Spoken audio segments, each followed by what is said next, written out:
Thank you, Madam Chair.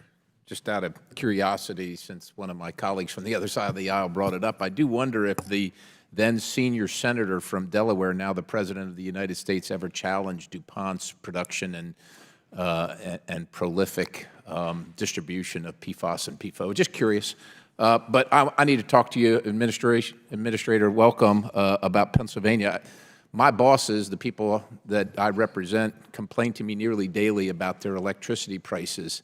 And I'm sure you know that grid operators around the country are sounding the alarm about the potential disruptions, blackouts, brownouts due to regulations, particularly the Clean Power Plan 2.0 rule. As a matter of fact, the PJM Interconnect, the largest multi-state grid operator, which includes the Commonwealth of Pennsylvania, stated that in the very years when we are projecting significant increases in the demand for electricity, the final rule will work to drive premature retirement of traditional units that provide essential, reliable services and dissuade new gas resources from coming online.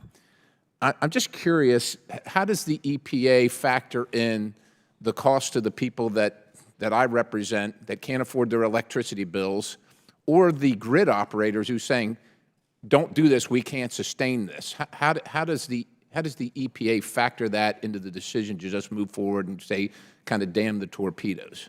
Well, I think there's a process and maybe a difference in some of these statements. When the rule was proposed, we engaged in a lengthy round of conversations. I even, Congressman Bill Johnson, who was our subcommittee chair at the time, hosted a number of meetings with me and industry and the like, and grid operators. And so we've had robust conversations. I think PJM has made a statement that acknowledges that numerous adjustments were made in between the proposal and final that really began to help address some of their concerns about reliability. So are there claims about the reliability and the inability to provide power and the fact that it will result in blackouts and brownouts? Is that not true? Or they?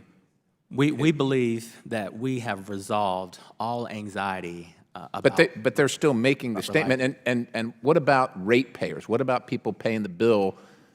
Pennsylvania, it's hot right now in the summertime. Sure. It's cold in the wintertime. Yes. They can't afford their bills now. The bills are going to go up, right? It's essentially supply and demand. There's going to be great demand, but less supply. Where does their need factor into your decision making? It factors in heavily, and as I've conversed with numerous utility executives and those that manage, they're going to be looking at a suite of technologies to provide electricity.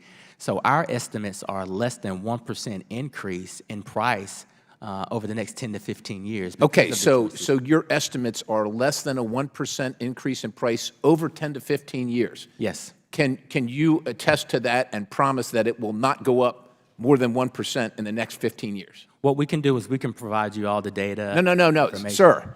You're moving the rule. It's being fought in the courts. Sure. But the people that I work for, my bosses that can't afford their groceries, can't afford gasoline, can't afford their daycare, can't afford electricity, you're saying that you've gotten their input and this is not going to impact them essentially more than 1% over the next 15 years.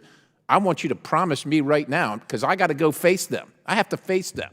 Yeah, I think I think you can assure them that the EPA Administrator said that his experts, the experts at FERC, DOE, and EPA, all agree on the assessments that have been made on reliability and cost. Okay, so it's not going to go up more than 1%, and if it does, then what? Then what do you do? Do you quit your job? Do you pay them the difference? What happens then?